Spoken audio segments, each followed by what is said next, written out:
Hello everyone, ICT virtual classes में मैं योगेश खेमनी आपका स्वागत करता हूं। तो जैसे कि आप जानते हैं, हम पढ़ रहे थे वर्क एनर्जी पावर। तो बात करेंगे आगे क्वेश्चन पे। क्वेश्चन है a force of 60 Newton is applied on a body at an angle of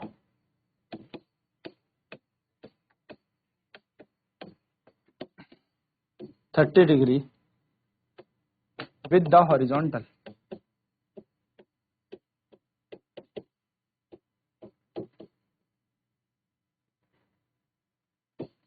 which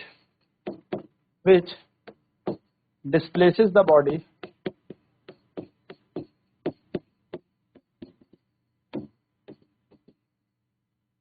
by 3 meter. Find the amount of work required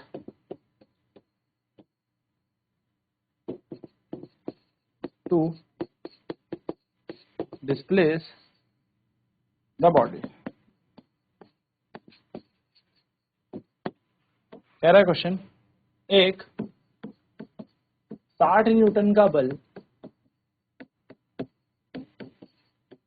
किसी वस्तु पर क्षैतिज से 30 डिग्री पर लगता है। यदि यह बल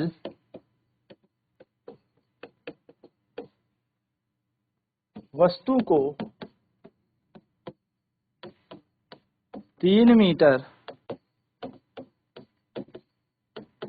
विस्थापित करता है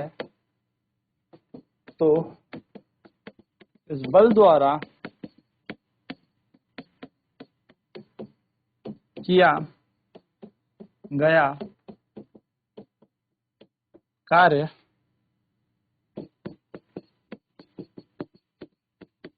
ज्ञात करें।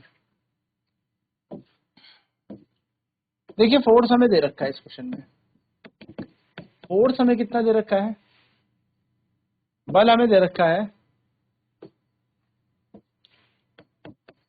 60 न्यूटन का।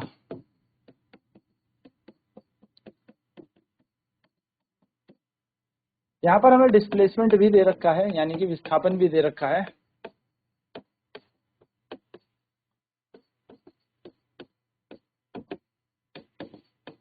विस्थापन हमें दे रखा है 3 मीटर, और हमें यहाँ पर angle between force and displacement दिया है।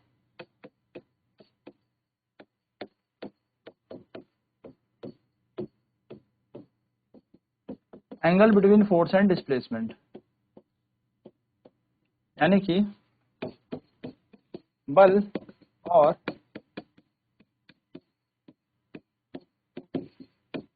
विस्थापन के बीच का कोण हमें दिया है, जिसका मान है थीटा। तो वो हमें दे रखा है कितना? 30 डिग्री हमें दे रखा है। हमसे यहाँ पर क्या पूछा है? हमसे यहाँ पर पूछा है वर्क डन कितना होगा, कार्य कितना होगा। हमें पता है वर्क जो होता है वो होता है फोर्स इनटू डिस्प्लेसमेंट, या मैं कह सकता हूँ F S cos theta.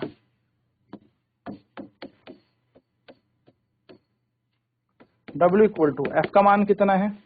60, S का मान है 3, और कॉस का आ जाएगा यहाँ पर 30 डिग्री।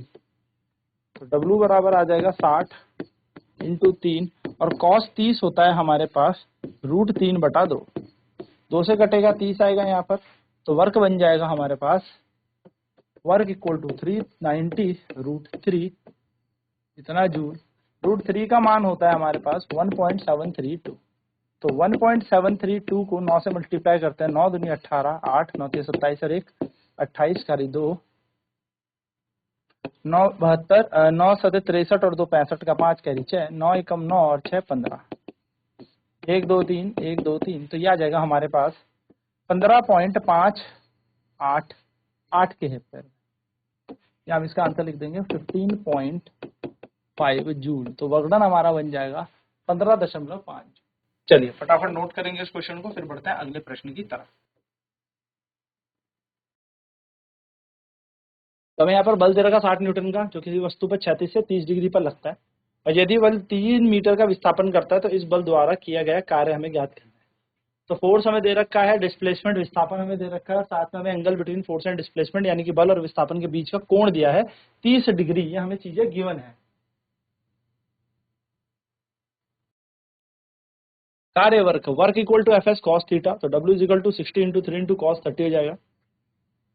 60 गुणा 3 cos 30 का मान √3 होता है। तो ये लगाया 2 से यहाँ 60 कट गया 30 या 90, तो ये 90 √3, जिसका आंसर आ जाएगा हमारे पास 15.5 नहीं भी आ जाएगा, 155 आएगा अराउंड। इसका आंसर थोड़ा सा आप सही कर लीजिएगा, 155 के यानी कि नियरली अप्रॉक्स 156 जूल के अराउंड ये आंसर है। एक जीरो भी था ना। चलिए आगे बात करते हैं work done by variable force. Work done by a variable force,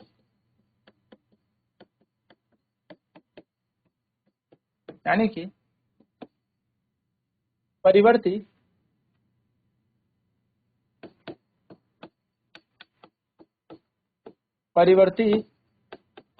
बल द्वारा कार्य। तो एक ऐसा बल जिसका मान प्रत्येक क्षण बदलता जा रहा है, यानी कि the force whose magnitude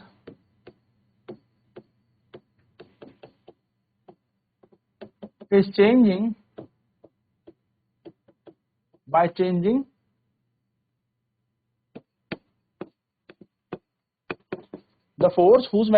changing by changing distance, यानी कि वह बल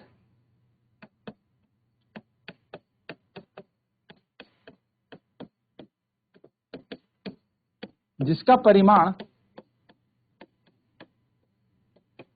विस्थापन के साथ साथ, यानी कि डिस्टेंस बदलते बदलते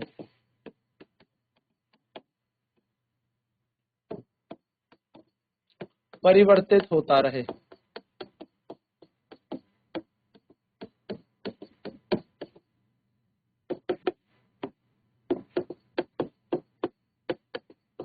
परिवर्ती बल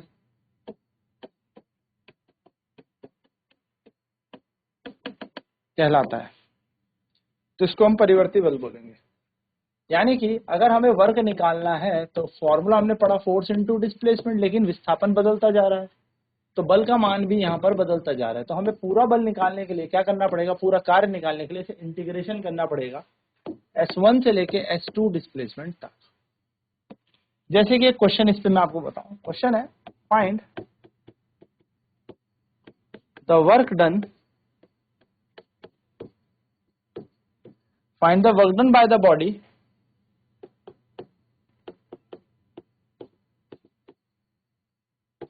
when work done by the body from x equal to 2 meter to x equal to 5 meter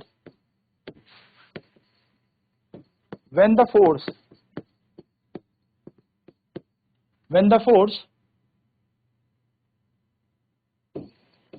applied on body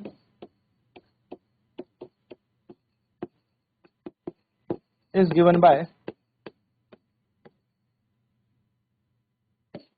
x equals to x square plus 2x। क्या कह रहा है, F बराबर एक्स स्क्वायर प्लस 2x बल द्वारा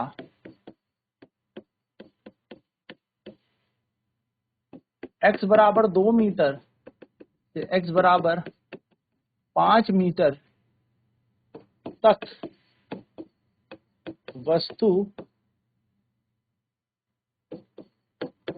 को ले जाने में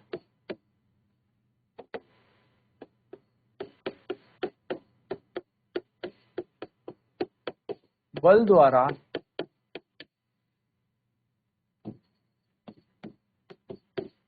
कितना कार्य करना होगा। चलिए फटाफट से सॉल्व करेंगे। Find the work done by the body from x equal to 2 meter to x equal to 5 meter when the force applied on the body is given by F is equal to x square plus 2x।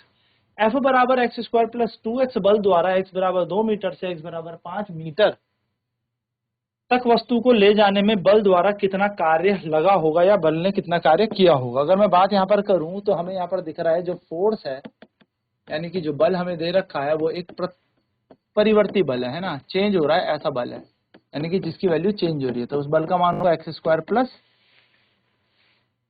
Plus 2x। ठीक, अब next हमें यहाँ पर displacement दे रखी है, यानी कि displacement की इनिशियल और फाइनल कंडीशन हमें दे रखी है। विस्थापन हमें यहाँ पर दे रखा है कि x बराबर यानी कि x1 बराबर 2 मीटर से हमें जाना है x2 बराबर 5 मीटर तक हमें जाना है। तो हमें पता है वर्क डन हमें निकालना है, कार्य हमें यहाँ पर निकालना है। अब जो यहाँ पर बल दे रखा है यानी कि जो फोर्स हमें यहाँ पर दे रखा है ये एक क्या है, परिवर्ती बल है, यानी कि एक वेरिएबल फोर्स है। आप x का मान 1 रखेंगे तो a का स्क्वायर 2 प्लस 2 प्लस 1 3 आ जाएगा। अब x का मान 2 रखे तो 2 का स्क्वायर 4 और 2 दूनी 4 यानी कि 8 बन जाएगा बल। अब x का मान 3 रखे तो 3 दूनी 6, 3 का स्क्वायर 9 यहाँ पर हो जाएगा और 3 दूनी 6, 9 और 6 15 बल हो जाएगा। यानी कि बल जो है x रखते रखते बदल रहा है, यानी कि प्रत्येक विस्थापन में हर 1 मीटर पे बल अलग अलग लग रहा है।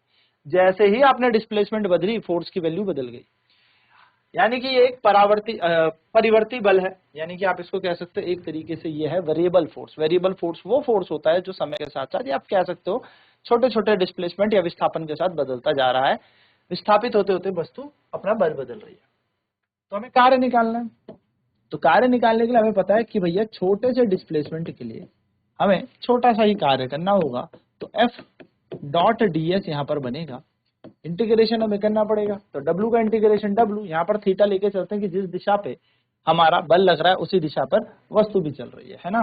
तो यहाँ पर अगर हम बात करें तो integration F ds cos theta यहाँ पर बनेगा और थीटा का मान यहाँ पर 0 डिग्री होगा क्योंकि force and displacement are in same direction.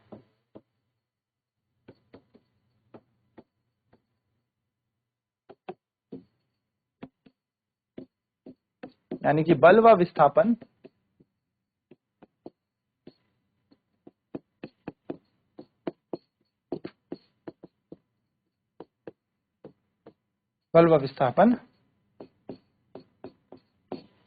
समान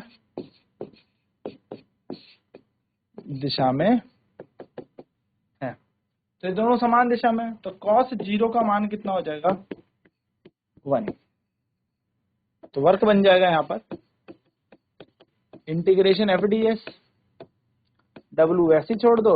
अब कहां से कहां तक जा रहा है देखो, डी एस की जगह यहाँ पर डी एक्स हो जाएगा क्योंकि हमें यहाँ पर एक्स के टर्म में दे रखा है ना फोर्स। हमें यहाँ पर फोर्स यानी जो बल है वो एक्स के नाम से दिया हुआ है ना, एक्स। तो हम इसको एक्स ले लेते हैं, इस एस को क्या ले लेंगे एक्स। बात है कि एक्स यहाँ पर विस्थापन है, एस भी विस्थापन है, एस और एक्स दोनों के दोनों डिस्प्लेसमेंट है। तो इंटीग्रेशन कहां से कहां तक जा रही है, लिमिट 2 मीटर से लेके 5 मीटर इसकी लिमिट की। बल का मान था एक्स स्क्वायर प्लस 2x और यहाँ आ जाएगा dx। अब इसका हमें क्या करना है, इंटीग्रेशन करना है। तो w रह जाएगा। एक्स स्क्वायर का इंटीग्रेशन होता है x की पावर 3/3, 2x का होता है 2x स्क्वायर अपॉन 2 और यहाँ पर आ जाएगा हमारे पास 2 से लेके लिमिट 5 तक।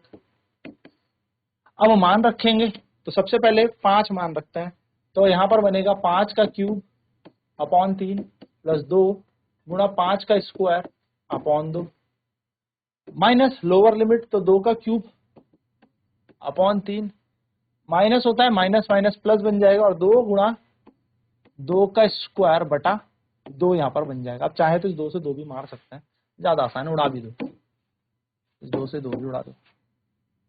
चलिए तो बनेगा 5 पंज 25, 25 पंजे 125, तो 125/3, फिर 5 पंजे 25 माइनस 2 दूनी 4, 4 दूनी 8, 8/3 प्लस 2 दूनी 4, ये बन गया हमारे पास। अब एलसीएम ले लीजिए, एलसीएम एक ऐसा नंबर जो तीनों से सबसे भाग होता है डिनोमिनेटर से, तो यहाँ आएगा 125, फिर यहाँ पर आएगा 1, तो 1 से जाएगा 25, 25 दूनी 50, 25 तिया 75, 75 यहाँ आएगा, माइनस का 8 प्लस 4 तिया 12, ये बनेगा।